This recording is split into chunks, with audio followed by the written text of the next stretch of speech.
Schools start అయిపోయినాయి. Books తీసుకొచ్చుకున్నాం. ఇక ముఖ్యమైన ఘట్టం వచ్చేసి అన్నింటికి కవర్స్ వేయడం. ఇక్కడ నా బిడ్డ ఫోటో తీస్తుంది కావచ్చు అని నేను ఫోజ్ ఇచ్చిన, కానీ ఆమె వీడియో అయితే తీసింది. వీడియోలోకి వెళ్ళే ముందు welcome back to our channel అండి, Sairani stories and blogs. First time మన ఛానల్ని చూస్తున్న వారైతే సబ్స్క్రైబ్ చేసుకొని సపోర్ట్ చేస్తారని అయితే అనుకుంటున్నాను. చాలా మంది వీడియోస్ చూస్తున్నారే కానీ అస్సలు సబ్స్క్రైబ్ చేసుకోవడం లేదు. ప్లీజ్ చిన్న లైక్ ఇచ్చి ఛానల్ని సబ్స్క్రైబ్ చేసుకొని నాకు సపోర్ట్గా నిలబడతారని అయితే అనుకుంటున్నాను. చిన్న క్రియేటర్నే కదా, మీరు సపోర్ట్ చేస్తేనే నేను ఇంకా కొంచెం ముందుకు వెళ్తాను. సో ఇక బుక్స్ విషయానికి వస్తే కొన్ని రోజుల తర్వాత తీసుకుందాంలే, ఇప్పుడు మొత్తం హాఫ్ డే స్కూల్సే కదా, ఎండే కొడుతుంది అంటే మా ఆయన అస్సలు వినలేదు. ఎప్పుడైనా తీసుకోవడమే కదా, డబ్బులు ఉన్నప్పుడు తీసుకుంటే అయిపోతుంది, మళ్ళీ ఖర్చు అయితే కష్టమవుతుంది అనేసి బుక్స్ తీసుకోవడానికి అయితే వెళ్ళినాం అనమాట. నేనైతే అక్కడ రేట్స్ చూసి షాక్ అయిపోయినాను. ఫస్ట్ టైం ఏం కాదు, గత 3 years నుండి తీసుకుంటున్నాం, కానీ ఎందుకో అన్ని డబ్బులు పెట్టాలి అని అంటే అస్సలు మనసు రాదు. ఇక బుక్స్ అయితే తీసుకున్నాం అనమాట. స్కూల్స్ అయితే హాఫ్ డేసే నడుస్తున్నాయి, ఇంకా బుక్స్ అయితే పంపించలేదు కదా. తర్వాత నెమ్మదిగా నాకు వీలున్నప్పుడు బుక్స్కి కవర్స్ వేస్తాను అంటే నా చిన్న బిడ్డ నన్ను అస్సలు నిద్ర కూడా పోనిచ్చులేదు, అన్నం కూడా తిననిచ్చులేదు. నాకు బుక్స్కి కవర్ వేసిస్తావా లేదా అని ఒకటే పట్టుబట్టింది. అదేమన్నా పని అనుకుంటే సాధించేదాకా వదిలిపెట్టదు, వేరే వాళ్ళని నిద్ర పోనీయదు. అందుకే ఇక నేనైతే వేయడం అయితే స్టార్ట్ చేసిన. ఫస్ట్ నా చిన్న బిడ్డ బుక్సే వేసిన అనమాట. తర్వాత అన్నీ అయిపోయిన తర్వాత నా పెద్ద బిడ్డ బుక్స్ అయితే వేసేసిన. ఫస్ట్ నా పెద్ద బిడ్డ బుక్స్కి కవర్ వేసింది అనుకో, బుక్స్ మొత్తం చింపి పెడుతుంది, అట్లుంటుంది మరి ఈమెతోని. చదువు చారడు బలుపాలు దోశాడు అని నా చిన్న బిడ్డను చూస్తే నాకు అర్థమవుతుంది. చదివేది ఏం లేదు కానీ ఎక్సైట్మెంట్ మాత్రం మామూలుగా ఉండదు. ఆ బుక్లో ఉన్న ఒక అక్షరం కూడా ఆమెకు రాదు. డాడీ గారాబం చేస్తూ ఉంటాడు, ఆమె ఇదైతా ఉంటుంది అంతే. ఇక వాళ్ళతో పెట్టుకోవడం నా వల్ల కానే కాదు. మంచిగా లంచ్కి వచ్చిండు, తిన్నాడు, పడుకున్నాడు. ఇక కవర్స్ వేసేది మొత్తం నేనే, ఇక్కడ అన్నీ చూసుకోవాల్సింది నేనే, గావరం చేసేది మాత్రం ఆయన. చూస్తున్నారు కదా పక్క నుండి గుడ్లగూపలాగా ఎట్లా చూస్తుందో. నేను కవర్స్ వేసే వరకు నా పక్క నుండి లేవ్వలేదంటే లేవ్వలేదు, ఎందుకంటే నువ్వు వేయకుండా వెళ్ళిపోతావు అనేసి.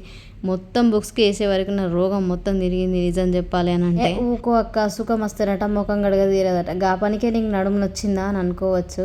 మన పర్సనాలిటీని చూస్తేనే అర్థమవుతుంది కదా మనం ఎంత పనిమంతులమో అనేది. ఏ పనైనా ఒక గంట సేపు నాన్ స్టాప్గా చేసినాం అనుకోండి, ఇంకా నడుము ఎక్కడికో వెళ్ళిపోతుంది, అసలు మన ఆధీనంలో ఉండనే ఉండదు. నాకైతే అట్లనే జరుగుతుంది, మరి మీ అంత స్ట్రాంగ్ నేను కాదు కదరా. స్కూల్స్ స్టార్ట్ అయిపోయినాయి కదా, హడావిడి కూడా మొదలైంది. ఇక చిన్నప్పుడు మా స్కూల్ విషయానికి వస్తే ఫర్ మంత్ 30 rupees 50 rupees ఉండేది ఫీజు. ఇక బుక్స్కి వచ్చేసి మరి 200 300 ఉండేది అంతే. 10 rupeesకి ఏమో ఒక నోట్బుక్ వచ్చేది, చాలా తక్కువ ఉండేది అప్పుడు కాస్ట్. ఆ ఫీజులు కట్టడానికే మనోళ్ళు అసలు ఘోరంగా ఇదైపోయారు. నేను 5th class వరకు ప్రైవేట్ స్కూల్లోనే చదువుకున్నాను. ఇక 6th to 10th వరకు అయితే గవర్నమెంట్ స్కూల్ మా ఇంటి దగ్గరనే ఉండేది, దాంట్లో అయితే చదువుకున్నాను అనమాట. తర్వాత అయితే ఇంటర్ కూడా కౌటాలలో గవర్నమెంట్ కాలేజ్లోనే కంప్లీట్ అయితే చేసేసినాను అనమాట. ఇక తర్వాత అయితే మ్యారేజ్ అయిపోయింది, 2 పిల్లలు అయిపోయింది. ఇప్పుడు వాళ్ళని స్కూల్కి పంపిస్తున్నాను. మేము చిన్నగా ఉన్నప్పుడు బుక్స్కి అట్టలు వేయడం అన్నీ చేసుకోవడం, మేమే హోంవర్క్ చేసుకోవడం, అసలు అందులో ఏ ప్రాబ్లం ఉంది అని దాన్ని సొల్యూషన్ వెతుకొని రాసుకోవడం మేమే అనమాట. ఎందుకంటే మన మమ్మీస్కి కానీ డాడీస్కి కానీ అంత చదువు వచ్చి ఉండేది కాదు కాబట్టి ప్రాబ్లమ్స్ ఏమనేటి మాది మేమే సాల్వ్ చేసుకునేటోళ్ళం. మా మామయ్య అయితే ఎప్పుడన్నా డౌట్స్ ఉంటే క్లియర్ చేసేటోడు అన్నమాట. చెప్పేవాళ్ళు ఎవరు లేరు, ఇది రాయి అది రాయి అని చెప్పేవాళ్ళు కూడా ఎవరు లేరు. ఇప్పుడైతే మనం మన పిల్లలకు కొట్టి తిట్టి రాపిస్తాం, కానీ మనం ఉన్న పరిస్థితుల్లో అప్పుడు అట్లయితే లేదు, ఎందుకంటే మన మమ్మీ డాడీ వాళ్ళకు అంత నాలెడ్జ్ ఉండేది కాదు కదా. మీరు చిన్నప్పుడు ఏ స్కూల్లో చదువుకున్నారు, ఎంతవరకు చదువుకున్నారు అనేది వీడియో చూసిన వాళ్ళైతే కామెంట్ చేయడం అయితే అసలు మర్చిపోవద్దు. చాలామంది వీడియోస్ని చూస్తున్నారు కానీ సబ్స్క్రైబ్ చేసుకోవడం లేదు. ప్లీజ్ ఛానల్ని సబ్స్క్రైబ్ చేసుకొని వీడియో నచ్చితే లైక్ చేసేయండి. నిజం చెప్పాలంటే నేను లంచ్కి వచ్చిన, నన్ను లంచ్ కూడా చేయనీయలేదు నా బిడ్డకు తినిపిస్తా అంటే లేదు, నువ్వు కవర్స్ వేస్తేనే నేను అన్నం తింటా అని పెట్టుకొని కూర్చున్నది. స్టార్ట్ చేసేసిన అనమాట. మధ్యలో పిన్నులు అయిపోవడం, ఆ కత్తెర కట్ట అవ్వలేదు, అంతా ఆగమాగం అంగడి అసలు ఘోరంగా అనిపించింది నాకు. ఇంకా మా ఆయన హెల్ప్ చేయమంటే మా ఆయన అయితే వర్క్ వచ్చి అలసిపోయి మంచిగా డోర్ వేసుకొని అయితే వండుకున్నాడు అనమాట, ఏ డిస్టర్బెన్స్ ఉండద్దని. ఇక్కడ చూసారు కదా మా మహంకాళి పక్కకే ఉన్నది. మళ్ళీ ఎందుకు అని అంటే నా బుక్స్ అక్క బుక్స్ కలుపుతావు, నా బుక్స్ అన్నీ అక్కకి ఇచ్చేస్తావని ఏడుస్తుంది. అరే నీ క్లాస్ వేరు ఆమె క్లాస్ వేరు, ఆమె బుక్స్ నీకు నీ బుక్స్ ఆమెకు అస్సలు సెట్ కావు అని అంటే అస్సలు వినట్లేదు. మళ్ళీ నా చిన్న బిడ్డకు డ్రాయింగ్ బుక్ రాలేదట, నా పెద్ద బిడ్డకు డ్రాయింగ్ బుక్స్ అయితే వచ్చినాయి. అయితే లేదు నాకు ఆ డ్రాయింగ్ బుక్ కావాలి అని నా పెద్ద బిడ్డని మస్తు కొట్టింది.